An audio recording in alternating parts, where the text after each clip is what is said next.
Vijayawada Satavahana college కూల్చివేత ఘటనపై CM Chandrababu జోక్యం చేసుకోవాలని సిపిఐ రాష్ట్ర కార్యదర్శి రామకృష్ణ డిమాండ్ చేశారు. విజయవాడ నడిపొట్టున ఇలాంటి ఘటనలు గతంలో ఎన్నడూ చోటు చేసుకోలేదని అన్నారు. శాతవాహన కాలేజీలో చదువుతున్న విద్యార్థులు భవిష్యత్తు ఆందోళనకరంగా మారిందన్నారు. కాలేజీని కూల్చిన చోటనే తిరిగి నిర్మించాలంటున్న సిపిఐ స్టేట్ సెక్రటరీ రామకృష్ణతో మా ప్రతినిధి శ్రీనివాస్ ఫేస్ టు ఫేస్.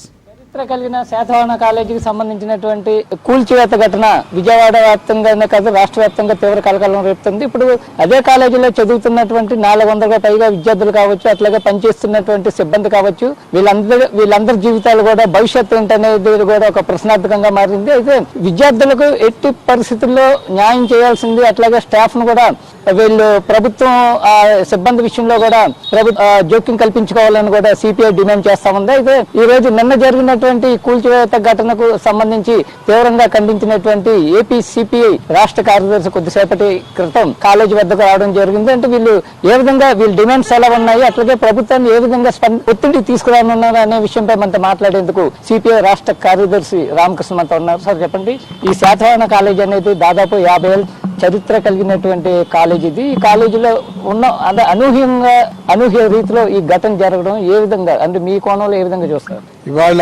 ఇక్కడ ఒక సిపిఐనే కాదు, రాష్ట్రంలో ఉన్న పార్టీలు కానీ లేదంటే ఇతర ప్రజా సంఘాల వాళ్ళు అందరూ కూడా ఏమంటే ఒక ప్రశాంతమైన వాతావరణంలో ప్రభుత్వ పాలన సాగాలని కోరుకుంటారు.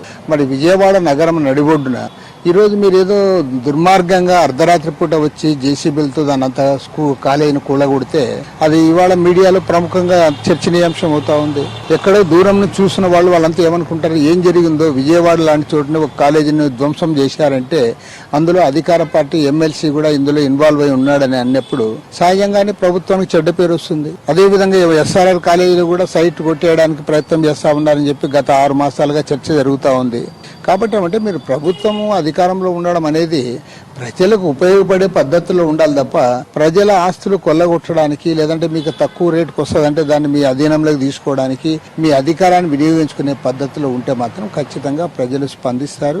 ఇవాళ ఇక్కడ దాదాపు 1969వ సంవత్సరం నుంచి కూడా ఇక్కడ నడుస్తున్న కాలేజీ వేలాది మంది విద్యార్థులు ఇక్కడ చదువుకొని వాళ్ళు వివిధ రంగాల్లో వారు ఇవాళ పనులు చేస్తూ ఉన్నారు. వాళ్ళందరూ కూడా ఇవాళ రాష్ట్ర వ్యాప్తంగా ఉంటారు, కొంతమంది ఇతర దేశాల్లో కూడా పోయి ఉంటారు. వాళ్ళు ఇట్లా శాతవాహన కాలేజీని అర్ధరాత్రి పూట వచ్చి బుల్డోజర్లతో పడగొట్టారని అన్నప్పుడు సహజంగా విద్యార్థులందరూ కూడా వారు స్పందించే అవకాశం ఉంది. కాబట్టి నేను ప్రభుత్వాన్ని, ముఖ్యమంత్రి గారికి ప్రధానంగా కోరుతా ఉన్నా, ఇలాంటి ఘటనలు పునరావృతం కాకుండా చర్యలు చేపట్టాలని చెప్పి కోరుతా ఉన్నాం. అదే విధంగా ఈ స్థలంలో కాలేజీ కొనసాగేటట్టు చూడడానికి కూడా ప్రభుత్వం చర్యలు చేపట్టాలని చెప్పి విజ్ఞప్తి చేస్తున్నాం. చర్యలు చేపట్టాల్సిన బాధ్యత ముఖ్యమంత్రి పైన ఉంది. అలాంటి యాక్షన్ తీసుకోవాలని కోరుతా ఉన్నాం.